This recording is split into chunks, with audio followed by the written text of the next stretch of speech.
चालू करू. ट्रान्सफॉर्मरमध्ये सर्वात दोन महत्त्वाचे ट्रान्सफॉर्मर वापरले जातात, जे हाय व्होल्टेज करंट आणि हाय व्होल्टेज मोजण्यासाठी याचा उपयोग केला जातो. मंडळातील उच्च व्होल्टेज व करंट मोजण्यासाठी मीटरसोबत जो ट्रान्सफॉर्मर वापरतात त्याला इन्स्ट्रुमेंट ट्रान्सफॉर्मर असं म्हणतात, कारण यामध्ये कमी कॅपॅसिटीचे मीटर वापरून जादा वाहणारा करंट आणि व्होल्टेज मोजला जातो. ॲमीटर, व्होल्टमीटर, वारंवारता meter, power factor meter, energy meter यासारख्या सोबत उच्च व्होल्टेजवर इन्स्ट्रुमेंट ट्रान्सफॉर्मर जोडतात.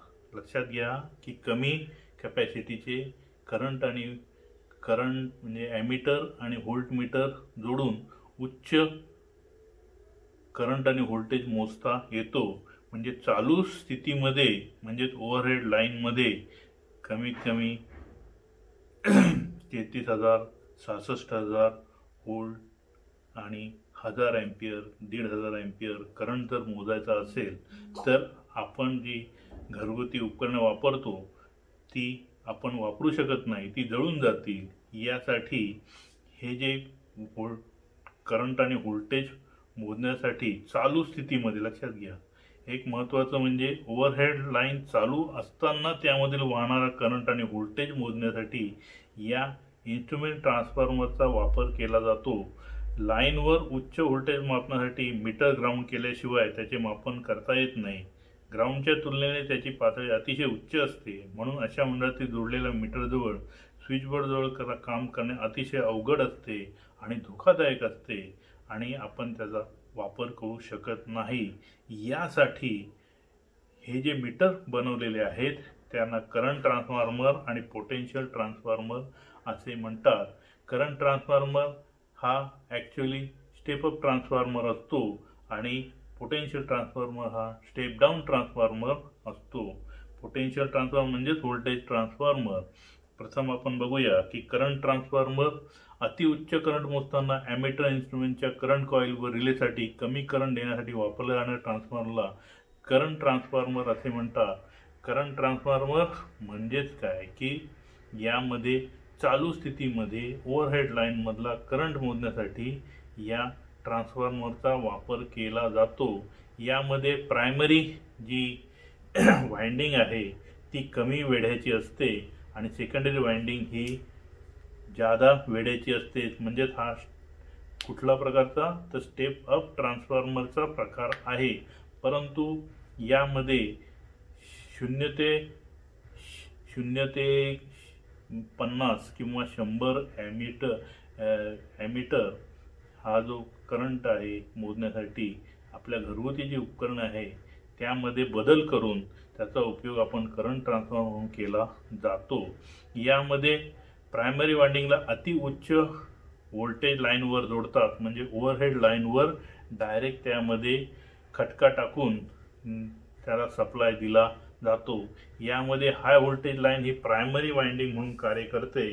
प्रायमरी वाइंडिंगमधून करंट वाहतो आणि तो सेकंडरी वाइंडिंग जे चुंबकीय क्षेत्र तयार होतं म्युच्युअल इंडक्शनच्या सहाय्याने सेकंडरीमध्ये चुंबकत्व निर्माण होतो, म्हणजे करंट आणि व्होल्टेज निर्माण होते. ते जी सेकंडरी आहे ती जादा वेळेची असते, म्हणजे हा स्टेप अप ट्रान्सफॉर्मर आहे. त्याची सेकंडरी शॉर्ट केलेली असते, त्यामध्ये एक स्विच वापरला जातो आणि तो शॉर्ट करून त्यामध्ये ॲमीटर वापरला जातो कमी किमतीचा. परंतु त्याच्या ॲमीटरच्या रचनेमध्ये बदल केला जातो. जरी यामधून वाहणारा जो करंट आहे ते 1000 ॲम्पियर आहे, तरी यामध्ये तो 10 ॲम्पियर, समजा 1000 असेल आणि मापन एकाच 100 असेल तर त्यामध्ये 10 ॲम्पियर करंट दाखवणार. म्हणजे जर त्यामध्ये जर करंट जर प्रमाणापेक्षा जास्त झाला तर तो सुद्धा जळून जाईल, म्हणून तो करंटसुद्धा मापात असेल अशा ठिकाणी वापरला जातो. सेकंडरी वाइंडिंगला ॲमीटर आणि इन्स्ट्रुमेंटच्या करंट कॉईल जोडल्या जातात. म्हणजेच काय तर ॲमीटरच्या बघा परत एकदा, स्टेप अप ट्रान्सफॉर्मरच्या प्रायमरी वाइंडिंगला अति उच्च व्होल्टेज लाईनवरील जोडतात व सेकंडरी वाइंडिंगला ॲमीटर व इन्स्ट्रुमेंटच्या करंट कॉईलला जोडला जातो. म्हणजेच यामध्ये करंट कॉईलला जोडल्या गेल्यामुळे त्यामध्ये स्टॅटिक चार्ज नष्ट करण्यासाठी मीटर ऑपरेटरला सुरक्षित ठेवण्यासाठी सेकंडरी वाइंडिंगचे एक टोक कुठे जोडतात, ग्राउंडला जोडतात, म्हणजे अर्थिंग केला जातो. म्हणजे काही प्रमाणात जर काही प्रॉब्लेम अचानक निर्माण झाला तर अर्थिंग मिळून जादा झालेला करंट हा जमिनीमध्ये जातो आणि आपण सुरक्षित राहतो. यासाठी प्रायमरी वाइंडिंग जाड तारेची असल्याने कमी वेढे असतात, तर सेकंडरी वाइंडिंग पातळ तारेची असल्याने ते जास्त वेढे असतात. करंट ट्रान्सफॉर्मरचे high voltage winding H T लाईनच्या सिरीजमध्ये जोडले असल्यामुळे त्यातून प्रवाह वाहून फ्लक्स निर्माण होतो व फ्लक्सने सेकंडरी वाइंडिंग छेदल्यामुळे त्यामध्ये EMF निर्माण होतो, प्रवाह लागतो. हा प्रवाह टर्न्स रेशोच्या प्रमाणात कमी असतो. म्हणजे जरी करंट जरी जादा असेल तरी या टर्न्सच्या प्रमाणात असल्यामुळे तो ॲमीटरमध्ये त्याच्या 10 पट कमी करंट दाखवतो. म्हणजेच आपण त्यामध्ये 10 एम्पियर असेल तर ओव्हरहेड लाईनमधून 1000 एम्पियर वाहतो किंवा 100 एम्पियर वाहतो. जसं प्रमाण या ॲमीटरचं प्रमाणित करून बनवलेला असतो त्यावर स्केल दिलेले असतात. एकाच किती, एकाच 100 एम्पियर, 2 50 एम्पियर असे काहीतरी त्याच्यामध्ये काय असतात रेंज ठरवलेले असतात आणि त्यामुळे ते ॲमीटरचा वापर आपण करू शकतो. करंट ट्रान्सफॉर्मरच्या हाय व्होल्टेज वाइंडिंगमधून करंट वाहत असताना कधी कधी लो व्होल्टेज वाइंडिंग ओपन झाल्यामुळे स्टेप अप ट्रान्सफॉर्मरमुळे उच्च व्होल्टेज निर्माण होऊन कोर आणि वाइंडिंग जळून जाऊ शकते. यासाठी त्यामध्ये फ्यूज वापरू नये आणि त्याचे एक टोक नेहमी अर्थिंग म्हणजे ग्राउंडला जोडलेले असते. अशा तऱ्हेने ओव्हरहेड लाईन चालू असताना त्यामधील वाहणारा करंट या करंट ट्रान्सफॉर्मरच्या साहाय्याने अशा तऱ्हेने आपण काय करू शकतो, पटकन वापरू शकतो. नाहीतर त्यासाठी प्रचंड ज्या प्रमाणात करंट वाढेल त्या प्रमाणात त्याचा आकारमान आपण घरगुती उपकरणामध्ये 0 ते 10 एम्पियर किंवा 15 एम्पियर वापरतो.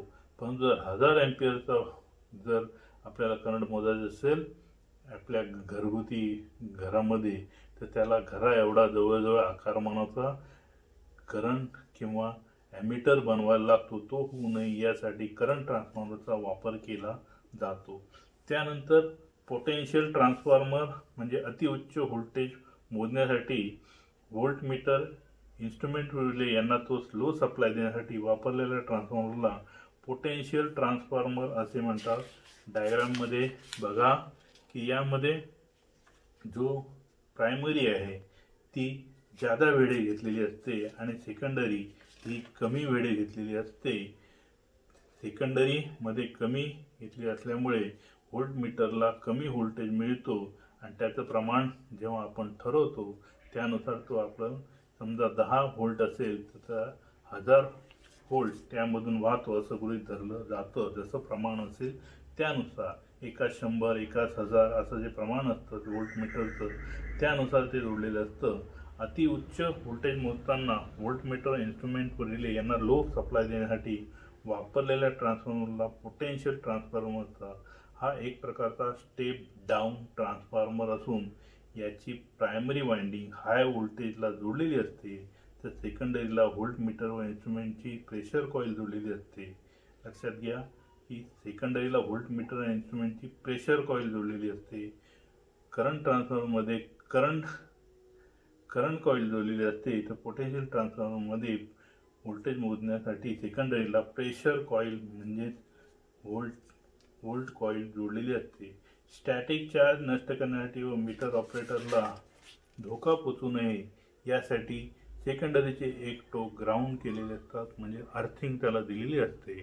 पोटेन्शियल ट्रान्सफॉर्मरची रेटिंग कमी असते म्हणजे त्यावर रेशो दिलेला असतो व फेज अँगल एररला डिझाईन केलेला असतो.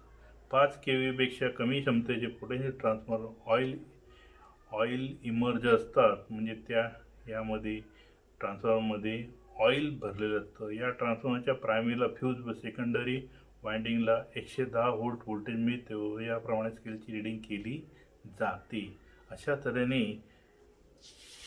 ओव्हरहेड लाईनमधला उच्च करंट आणि व्होल्टेज मोजण्यासाठी करंट ट्रान्सफॉर्मर आणि पोटेन्शियल ट्रान्सफॉर्मर याचा वापर केला जातो. या दोघांमधला फरक बघा, तुम्हाला तोंडी सांगतो, डायग्राममध्ये तुम्हाला सहज फरक दिसून येईल. याची प्रायमरीला कमी वेळे असतात, करंट ट्रान्सफॉर्मरच्या प्रायमरीला कमी वेळे असतात, तर पोटेन्शियल ट्रान्सफॉर्मरच्या प्रायमरीला जादा वेळे असतात.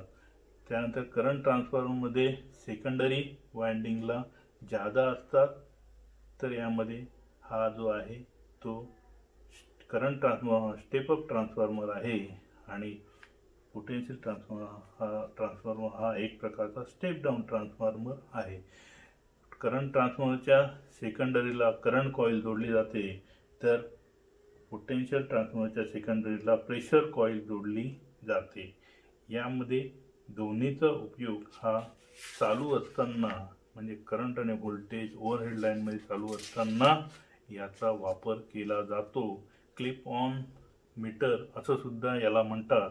या क्लिप ऑन मीटर, यामध्ये डायग्राम नाही आहे, तर क्लिप ऑन मीटरचा खटका खोलून ज्यामधून करंट वाहतो ती तार त्यामध्ये टाकली जाते आणि त्यामुळे प्रायमरीमधून करंट वाहून सेकंडरीमध्ये म्युच्युअल इंडक्शनच्या सहाय्याने करंट आणि व्होल्टेज निर्माण होऊन आपल्याला ओव्हरहेड लाईनमधला करंट आणि व्होल्टेज हा मोजता येतो.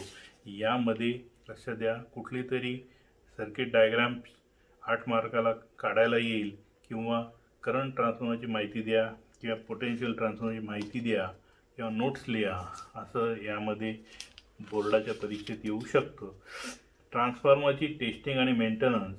ट्रान्सफॉर्मर चालू असताना टेस्टिंग आणि मेंटेनन्स केलं जातं.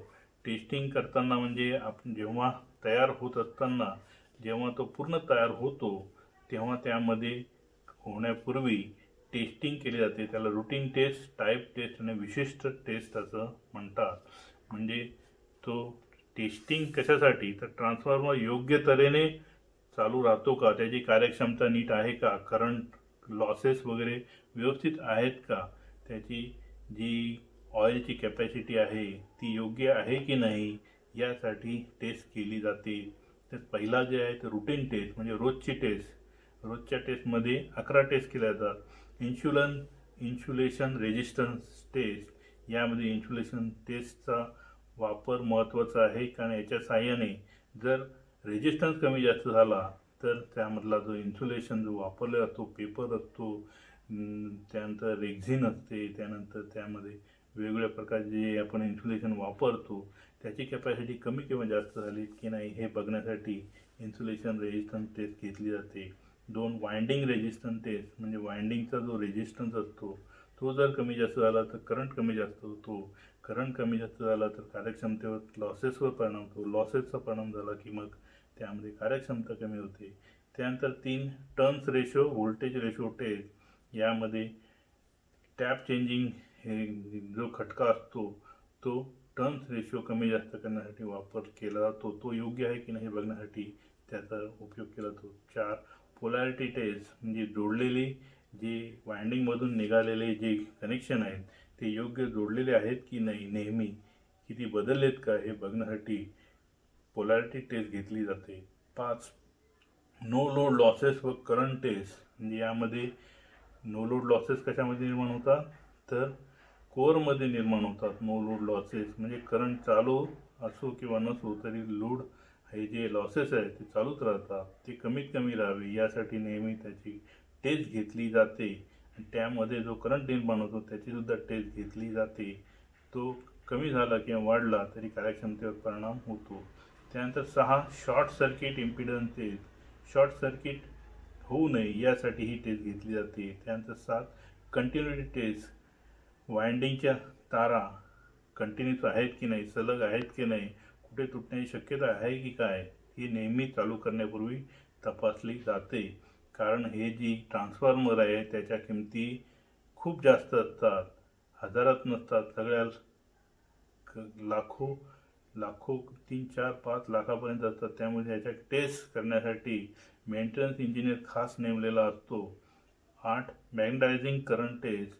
म्हणजे यामध्ये चुंबकीयत्व किती निर्माण होतो विद्युत करंट वाहिल्यानंतर, त्याची टेस्ट केली जाते. मॅग्नेटायझिंग बॅलन्स टेस्ट म्हणजे त्यामध्ये बॅलन्स आहेत की नाही हे बघितलं जातं. त्यानंतर हाय व्होल्टेज टेस्ट, किती हाय व्होल्टेज टेस्ट हे सहन करू शकतं. हाय व्होल्टेज टेस्ट जर निकामी झाली तर इन्सुलेशन रेजिस्टन्स जो आहे तो शून्य होतो आणि मोटर ही जळून जाते. त्यासाठी हाय व्होल्टेज टेस्ट ही घेतली जाते. 11 डायइलेक्ट्रिक टेस्ट, इन्सुलेशन टेस्टवरच ही डायइलेक्ट्रिक टेस्ट घेतली जाते. त्यानंतर 2 टाईप टेस्ट. टाईप टेस्ट यामध्ये ट्रान्सफॉर्मरमध्ये खालील टेस्ट या टाईप टेस्ट घेतल्या जातात, काही कालांतराने घेतल्या जातात.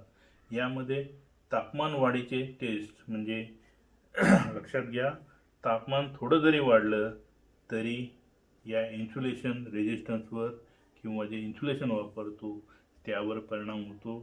तापमान वाढलं की लॉसेस वाढतात, लॉसेस वाढले की कार्यक्षमता कमी जास्त होते. त्यासाठी निर्माण होणारे जे तापमान आहे ते वेळोवेळी मोजायला लागतो, त्याला टाईप टेस्ट असं म्हणतात.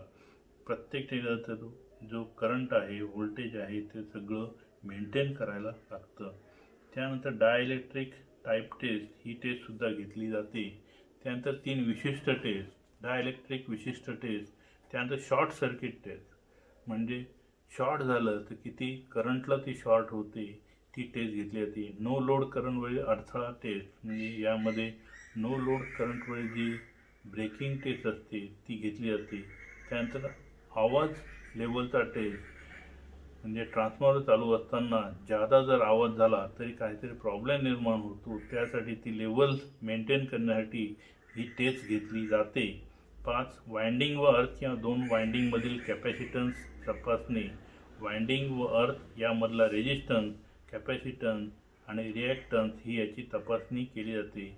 6 फॅन व ऑइल पंप मोटरसाठी खर्च झालेले पॉवर टेस्ट म्हणजे यामध्ये फॅन आणि ऑइल पंप असेल यामध्ये तर त्यामध्ये खर्च झालेली पॉवर टेस्ट ही केली जाते. ट्रान्सफॉर्मरचे इन्स्टॉलेशन झाल्यावर त्याची स्थिती पाहण्यासाठी व निर्माता रिपोर्टनुसार झालेल्या तपासणी तुलना करण्यासाठी तपासण्या केल्या जातात. सर्व ट्रान्सफॉर्मर खालील प्राथमिक तपासण्या करतात. म्हणजे हे निर्माता रिपोर्ट टेस्ट म्हणजेच काय तर कंपनीने जे नेमप्लेटवर लिहिलेलं असतं किंवा तांत्रिक माहिती पुरवलेली असते ती इन्स्टॉलेशन झाल्यानंतर ती सांगितल्याप्रमाणे आहे की नाही याची तपासणी करणं फार गरजेचं असतं. कारण एकदा इन्स्टॉलेशन किंवा स्थापना ट्रान्सफॉर्मरची झाली तर ती परत खोलणं फार कठीण काम असतं आणि ते होऊ नये यासाठी ती इन्स्टॉलेशन झाल्यावर सुद्धा पूर्ण तपासणी केली जाते. त्यामध्ये एक ट्रान्सफॉर्मर केबलची आय आर किंमत करंट आणि रेजिस्टन्स म्हणजेच वॅटेज हे यामध्ये केली जाते. किंमत किती आहे, करंट आणि रेजिस्टन्स नीट आहे की नाही ट्रान्सफॉर्मरचा ती बघितलं जातं. 2 वाइंडिंग रेजिस्टन्स जी वाइंडिंग आहे त्याचा रेजिस्टन्स योग्य आहे की नाही, कारण रेजिस्टन्स कमी झाला तर करंट वाढतो, करंट वाढला की लॉसेस वाढतात. यासाठी वाइंडिंग रेजिस्टन्स आणि कमी झाला तर त्यामध्ये कार्यक्षमता कमी होते, म्हणजे जी चालू स्थितीतली कार्यक्षमता आहे म्हणजे वेग कमी होतो, वारंवारता कमी जास्त होऊ शकते, अनेक त्यामध्ये प्रॉब्लेम येतात. त्यासाठी ती रेजिस्टन्स ते दिले. त्यानंतर 3 टर्न्स रेशो दिलेले कंपनीने दिलेले टर्न्स म्हणजे प्रायमरीला असणारी वेळे आणि सेकंडरीला असणारी वेळे यामधलं जे गुणोत्तर आहे ते बरोबर आहे की नाही याची तपासणी केली जाते. 4 पोलॅरिटी टेस्ट. ही पोलॅरिटी टेस्ट जी आहे ती निघालेली वाइंडिंगमधून निघालेल्या जे कनेक्शन आहेत ती स्टार डेल्टाप्रमाणे आहे की डेल्टा स्टारप्रमाणे ती योग्य आहे की नाही याची टेस्ट घेतली जाते. 5 मॅग्नेटायझिंग करंट निर्माण होणारा करंट किती आहे हे बघितलं जातं, त्यामध्ये बॅलन्स आहे की नाही हे बघितलं जातं. त्यानंतर प्रोटेक्टिव्ह रिले टेस्टिंग निर्माण होणारे त्यामध्ये वापरलेले बिकॉल्स रिले किंवा जे काही उपकरणं आहेत टेस्टिंग जे प्रोटेक्टिव्ह म्हणजे सुरक्षेसाठी जे रिले किंवा जे बिकॉल्स रिले वगैरे आहेत त्याची योग्य तपासणी केली जाते. त्यानंतर ट्रान्सफॉर्मर ऑइल टेस्टिंग, ट्रान्सफॉर्मरची कॅपॅसिटी किंवा गुणवत्ता याची तपासणी केली जाते. जर गुणवत्ता कमी असेल तर ती उष्णता जास्त शोषून घेऊ शकत नाही, यासाठी ट्रान्सफॉर्मर ऑइल टेस्टिंग घेतली जाते. तपासणी कृती म्हणजेच थोडक्यात डिसअसेंबल किंवा खोलणे. एक, सुरुवातीला ट्रान्सफॉर्मरचे सर्व लाईन व न्यूट्रल टर्मिनल्स काढावे. म्हणजेच आपल्या याच्यात जर आपल्याला ती ट्रान्सफॉर्मर खोलायचं असेल तर पहिले काय करायला पाहिजे, तर सर्व लाईन, चालू लाईन्स सगळ्या बंद करायच्या किंवा त्या खोलायच्या, न्यूट्रल टर्मिनल्स काढावे. त्यानंतर 2 LV आणि HV लो व्होल्टेज आणि हाय व्होल्टेज बूस्टरला मेगर जोडून त्याचे इन्सुलेशन रेजिस्टन्स मोजावे. त्यानंतर 3, नंतर मेगरचे टोक HV म्हणजे हाय व्होल्टेज बूस्टर व अर्ध बिंदूला जोडून त्याचे इन्सुलेशन रेजिस्टन्स मोजावे. त्यानंतर 4, सर्व प्रकारचे क्रमवार HV LV बाजूचे स्टार किंवा डेल्टा प्रमाणे जोडलेले याचे इन्सुलेशन रेजिस्टन्स घेऊन मोजावे. म्हणजेच काय की स्टार आणि डेल्टा प्रमाणे कंपनीने दिल्याप्रमाणे जोडणी केलीत की नाही हे बघणे महत्त्वाचे आहे. त्यानंतर ऑइलचे तापमान मोजा. म्हणजे त्याचे मोजणे योग्य आहे की नाही, तापमान दिल्याप्रमाणे आहे की नाही, दिल्याप्रमाणे आहे की नाही ते मोजावे. 6, तापमान बदलानुसार इन्सुलेशन रेजिस्टन्स बदलू शकतो, म्हणून प्रत्येक 15 सेकंदाला 1 मिनिटाला 10 मिनिटापर्यंत घ्यावे. जर रेजिस्टन्स वाढला तर इन्सुलेशन कोरडा झाला असे समजावे. म्हणजेच बघा की इन्सुलेशन रेजिस्टन्स टेस्ट ही किती महत्त्वाची आहे. म्हणजे तापमान, ऑइलचं तापमान किती तपासणं गरजेचं आहे हे आपल्याला याच्यावरून समजू शकतं. 7, लूज इन कनेक्शन, तुटलेले तार, उच्च tap changer resistance, winding, multimeter, bridge meter वापरून रेजिस्टन्स मोजावे. पूर्ण प्रत्येक ठिकाणी रेजिस्टन्स मोजावे लागते. जर तो कमी जास्त असेल तर तो बदलून टाकायला लागतो. 8, डेल्टा जोडणीच्या वाइंडिंगसाठी RY, YB, BR दरम्यानचे रेजिस्टन्स मोजावे.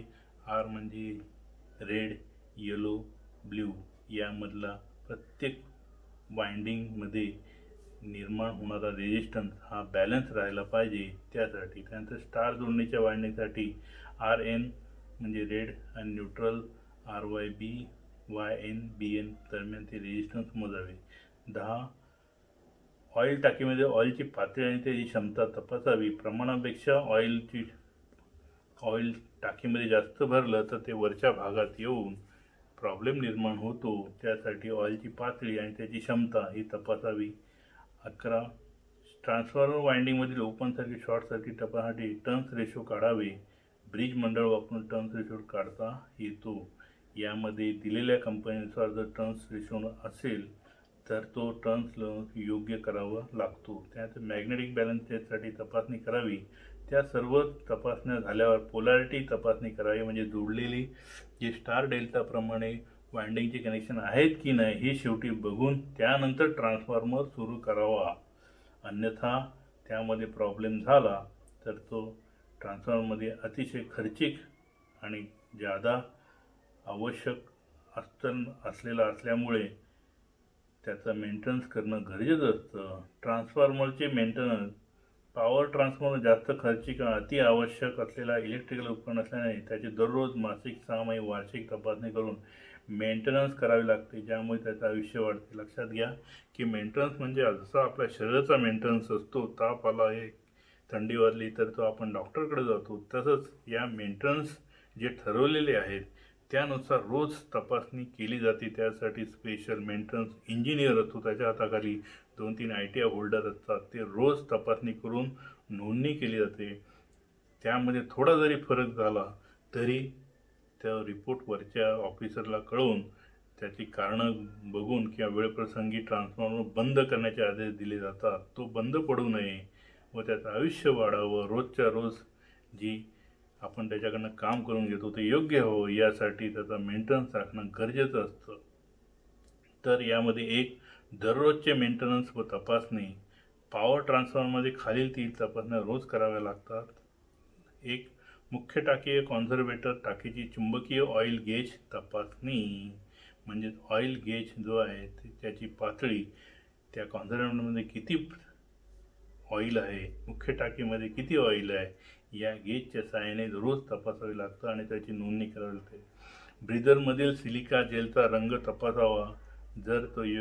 जर पाहिजे तो नसेल तर तो सिलिका जेल जो आहे तो ब्रीदरमधील बदलून टाकावा. अन्यथा जेव्हा काही प्रॉब्लेम निर्माण होतो तेव्हा बाहेरची हवा जी आतमध्ये येते त्यामध्ये जर ऑक्सिजन किंवा दमट हवा जर गेले तर ऑइलची कॅपॅसिटी कमी होते किंवा ऑक्सिजन आतमध्ये जाऊन जर ठिणगी उडाली तर जळू शकते. यासाठी सिलिका जेलचा रंग तपासावा लागतो. योग्य नसेल तर तो बदलून टाकावा लागतो वेळच्या वेळी. 3. ट्रान्सफॉर्मरच्या कोणत्याही बिंदूमधून ऑइल लिकेज होते की नाही ते बघावे. म्हणजेच काय, तर ट्रान्सफॉर्मरच्या टाकीमध्ये कुठेही लिकेज होत नाही की याची दररोज तपासणी करावी किंवा जेव्हा चालू करतो तेव्हा अजिबात एक थेंब जरी बाहेर पडला तरी त्यातून हवेतील दमटपणा वगैरे आतमध्ये शिरतं आणि ट्रान्सफॉर्मर निकामी होतो. 2. मासिक टेन्शन मेंटेनन्स व तपासणी. ब्रीदरमध्ये सिलिका जेल खालची ऑइल पातळी तपासावी. जर पातळी खाली असेल तर ठराविक पातळीपर्यंत ऑइलची पातळी वाढवावी लागते. म्हणजे दर महिन्यानंतर ही तपासणी करावी लागते. जर पातळी खाली गेल्याचे आढळलं तर ऑइलची पातळी वाढवावी लागते. 2. ब्रीदरमध्ये सिलिका जेल तपासावा. गरज स्वच्छ करावा. म्हणजे बाहेरून जो हवा येतो त्याच्याबरोबर कचरा जर त्यामध्ये येऊन त्याचं जर काम मंदावत असेल तर सिलिका जेल गरज असल्यास स्वच्छ करावा. 3. जर ट्रान्सफॉर्मरमध्ये ऑइल बुशिंग असल्यास तर त्यामध्ये ऑइलची पातळी तपासावी तसेच ऑइल गेज तपासावी. 3. 6 मेंटेनन्स व तपासणी. प्रत्येक 6 महिन्यात एकदा ट्रान्सफॉर्मर ऑइलची डायइलेक्ट्रिक स्ट्रेंथ, पाण्याचे प्रमाण, गाळाचे प्रमाण, फ्लॅश बिंदू, DDA, IFT रेझिस्टिव्ह तपासावा. म्हणजेच काय, तर ट्रान्सफॉर्मरची 6 महिन्यात मेंटेनन्स करण्यासाठी ऑइलची कॅपॅसिटी किती आहे, त्यामध्ये पाण्याचे प्रमाण किती आहे, दमटपणा जास्त आहे का, कमी झाला करावा लागेल का, गाळाचे प्रमाण, ऑइलमध्ये जो केर कचरा थोडा राहिलेला असतो, गुठळ्या बनून जो झालेला असतो त्याचे प्रमाण किती आहे ते कमी करण्यासाठी कदाचित ऑइल बाहेर काढून ती 1100 डिग्री सेंटीग्रेडला तापून ती परत योग्य करावी लागते. 4. वार्षिक मेंटेनन्स व तपासणी. कूलिंग सिस्टीम संबंधी फॅन व इतर घटक व नियंत्रण मंडळाची तपासणी करावी. कूलिंग सिस्टीम म्हणजे ऑइल किंवा यामध्ये फॅन व इतर घटक जे कूलिंगसाठी म्हणजे वाइंडिंग चालू असताना किंवा ट्रान्सफॉर्मर चालू असताना जी उष्णता निर्माण होते ती कमीत कमी होण्यासाठी काही ट्रान्सफॉर्मरमध्ये फॅन बसवलेले असतात. बाहेरील हवा आतमध्ये सोडली जाते, थंड हवा. त्यानंतर नियंत्रण मंडळाची तपासणी करावी. 2. ट्रान्सफॉर्मरचे सर्व बुशिंग मऊ कॉटन कपड्याने स्वच्छ करावे व क्रॅकसाठी तपासणी करावी. सर्व बुशिंग म्हणजे बुशिंग हे जी गोल राऊंडअप जे किरमिरी रंगाचे तपकिरी रंगाचे जे गोल गोल असतात, उभे असतात, त्याला बुशिंग म्हणतात. ते बुशिंगवर जर केर कचरा किंवा धूळ पडली तर ती कपड्याने स्वच्छ करावी व क्रॅकसाठी तपासणी करावी. जर त्यामध्ये क्रॅक वगैरे तडे वगैरे पडले असतील तर ताबडतोब बदलण्यासाठी त्याची तपासणी करावी. 3. ऑइल टाकीमधील ऑइलची अवस्था तपासावी. यामध्ये डायव्हर्टर टाकीमधील ड्रेन वॉलमधून ऑइलचे सॅम्पल घेऊन त्याची डायइलेक्ट्रिक स्ट्रेंथ आर्द्रता तपासावी. म्हणजेच तर टाकीमधील अवस्था तपासण्यासाठी डायव्हर्टर टाकीमधील ड्रेन वॉलमधून ऑइलचे सॅम्पल घ्यावे व त्याची तपासणी करावी. योग्य असल्यास ठेवावी. जर कमी जास्त असेल तर पुढील कारवाई करता येते. 4. बिकॉल्स रिलेची यांत्रिक तपासणी करावी. बिकॉल्स रिले हा यांत्रिक रिले असल्यामुळे म्हणजे त्यामध्ये लोखंडी पार्ट असल्यामुळे त्याची यांत्रिक तपासणी करून स्वच्छता करावी लागते. 5. सर्व मार्शलिंग बॉक्स आतून स्वच्छ करा. सर्व इल्युमिनेशन स्पेस हीटरची तपासणी करा. सर्व टर्नचे कनेक्शन टाईट आहे की नाही रिले वायरिंगची तपासणी करा. म्हणजे सर्व ठिकाणी जे आहे रिले आहे यांची कनेक्शन्स, टर्मिनल्स यांचे कनेक्शन, वायरिंग याची तपासणी करायला पाहिजे. कधी 1 वर्ष वार्षिक. 6. सर्व रिले अलार्म नियंत्रण स्विच व रिले व कंट्रोल पॅनल व remote tap changer control panel स्वच्छ करून तपासणी करावी. म्हणजे जे संरक्षण जे कंट्रोल पॅनल आहे त्याची स्वच्छता व तपासणी 1 वर्षानंतर करावी. 7. ट्रान्सफॉर्मरच्या वरच्या भागातील ऑइल टेम्परेचर इंडिकेटर आणि WTI वाइंडिंग टेम्परेचर इंडिकेटर तपासावी. ट्रान्सफॉर्मरच्या वरच्या भागात 2 इंडिकेटर असतात. त्याचा उपयोग ऑइल टेम्परेचर आणि वाइंडिंग टेम्परेचर तपासण्यासाठी केला जातो. ती नियमितपणे स्वच्छता करणे गरजेचं आहे. 8. प्रेशर कमी करणारे साधन व बुकॉल्सची तपासणी करावी. प्रेशर कमी करणारे साधन व त्याची स्वच्छता करावी. बॅटरीवर कार्य करणाऱ्या मेगरद्वारे इन्सुलेशन रेजिस्टन्स तपासावा.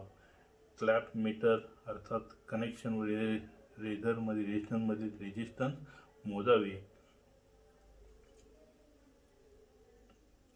त्यानंतर ट्रान्सफॉर्मरमध्ये निर्माण होणारे दोष. चुंबकीय मंडल नष्ट होणे. कोअरला फिट करणारे बोल्टचे इन्सुलेशन खराब होणे, कारण एडी करंट वाहून उष्णता निर्माण होते व कॉईलचा इन्सुलेशन खराब होतो, म्हणून चुंबकीय मंडल नष्ट होते. बोल्ट ढिले असल्याने कंपने कोअरमध्ये निर्माण होतात व त्यामुळे ट्रान्सफॉर्मर लोड टाकून सामान्यापेक्षा अधिक आवाज आल्याचे कळते. त्यानंतर मेगरने तपासावे. निवारण करण्यासाठी गरज असल्यास इन्सुलेशन बुश आणि वॉशर्स बदला व नटबोल्ट चांगले टाईट करावे. त्यानंतर दोष क्रमांक त्यामध्ये कारणे. योक व योकला फिट करणारे प्लेटचे इन्सुलेशन नष्ट होणे, कारण कुशल कामगारांकडून ट्रान्सफॉर्मरची फिटिंग न झाल्याने त्याच्या प्लेटचे इन्सुलेशन कमजोर असते. तपासणी करून हा दोष दूर करता येतो. कारण 3. कोअरला फिट करणारे बोल्टमुळे कंपनी निर्माण होऊन वेड्यांमध्ये घर्षण निर्माण होऊन त्यामध्ये इन्सुलेशन नष्ट होतो. ट्रान्सफॉर्मर जादा लोड आल्यास सामान्यापेक्षा जास्त आवाज वाढल्याने कंपनी निर्माण होऊन नट बोल्ट काय होतात, ढिले होतात. इन्सुलेशन नष्ट झाल्याने कारण शोधा व तपासणी दूर करा. नंतर विद्युत मंडल खराब होणे.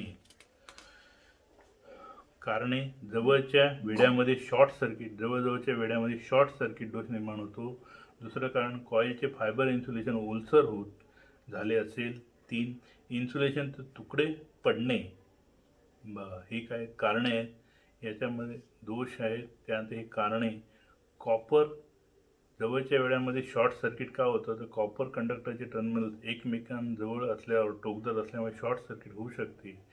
जर बाहेरील सर्किटमध्ये सारखे शॉर्ट होत असेल किंवा अनेक वेळा ऑन केल्याने वायंडिंगवर अनेक वेळा वीज झटके असल्याने टोकदार टर्मिनलपासून इन्सुलेशन नष्ट होऊन शॉर्ट सर्किट होतो. म्हणजे या नियमित काळजीपूर्वक निरीक्षण करावी आणि त्यानुसार ती दुरुस्त करताना अशा दोषाला नीट करता येतं. कॉईलचे फायबर इन्सुलेशन ओलसर होते. वॉर्निश नसेल किंवा नॉर्निशची कॅपॅसिटी संपली असेल, वायंडिंग काढून त्यावर वाळवा व नंतर चांगल्याप्रमाणे वॉर्निशिंग करून पुन्हा वाळवण्यासाठी त्याला गरम करावे. इन्सुलेशनचे तुकडे होणे. लक्षपूर्वक कॉईलला नाही ओढल्यास, सपोर्टपेक्षा जास्त ओढल्यास वेडे आपली जागा सोडतात, त्यात शॉर्ट सर्किट होऊ शकतं. म्हणजे इन्सुलेशनचे तुकडे वायंडिंग करतानाच झालेले असतील तर ती काय होते, विद्युत मंडल खराब होते. कॉईल सपोर्टला लक्षपूर्वक ओढल्यास अशा प्रकारच्या दोषातून दूर राहू शकतात. इन्सुलेशन नष्ट झाल्याने कारण शोधावं, दोष दुरुस्त करा. डायलेक्ट्रिक मंडल नष्ट होणे. इन्सुलेशन नष्ट होणे. कारण ट्रान्सफॉर्मरमध्ये तेल टाकताना ओलसर शोषण झाल्याने असे दोष उत्पन्न होतात. इन्सुलेशन नष्ट होणे. ट्रान्सफॉर्मर वीज पडल्याने जादा दाब निर्माण होतो. तिसरं कारण तेलाच्या छिद्री ट्रान्सफॉर्मरला जास्त थंड ठेवतो, त्यामुळे इन्सुलेशन भुरभुरावतो व कानांमध्ये दोष निर्माण होतात. पहिल्याचं निवारण. तेलाद्वारे ओलसर शोषण न करण्याची सर्व प्रकारची काळजी घ्यावी. अशा अवस्थेत बाहेरील ट्रान्सफॉर्मरजवळ लाइटिंग अरेस्टर लावावा. वीज पडल्यामुळे जर खराब होत असेल तर लाइटनिंग अरेस्टर ट्रान्सफॉर्मरजवळ लावावा. तसेच थंड ठेवण्यासाठी छिद्राची साईज आवश्यक व्यासाची ठेवा. जर कमी व्यासाची असेल तर तो दोष निर्माण होतो. 4. डायलेक्ट्रिक मंडळाची बनावट खराब होणे. दोष. वॉटर कूल ट्रान्सफॉर्मरमधील कूलिंग पाईप बंद होणे. कारण कूलिंग पाईपमध्ये गाळ साचला असेल. पाईपला चांगल्याप्रमाणे स्वच्छ करा. समांतरमध्ये कार्य करणारे ट्रान्सफॉर्मरची शेकडा इम्पिडन्स बरोबर नसेल. एक ट्रान्सफॉर्मर ओव्हरलोड होऊन जळून जाऊ शकतो. दोन्ही ट्रान्सफॉर्मरची शेकडा इम्पिडन्स बरोबर आहे की नाही ते तपासा. 5. ट्रान्सफॉर्मर जादा गरम होते. कारणे. जादा लोड, वायंडिंगवर असामान्य व्होल्टेज आणि वारंवारता, कॉईलची टोके व्यवस्थित सोल्डर न होणे, कूलिंग बरोबर न होणे ही कारणे आहेत. निवारण. तापमान गेजवर लक्ष ठेवा. जर सामान्य तापमानापेक्षा जास्त तापमान असल्यास वायंडिंग व इन्सुलेशन वाचवण्याशी दोष दूर करावे. अशा तऱ्हेने हा पहिला धडा आपला 3 फेज ट्रान्सफॉर्मर हा व्हिडिओमध्ये टाकलेला आहे. तो तुम्ही जरूर ऐका, 2-3 वेळा ऐका. काही प्रॉब्लेम झाला तर कॉलेजमध्ये आलं तर विचारा. त्यामुळे आपल्याला तो जास्त लवकर समजेल. धन्यवाद.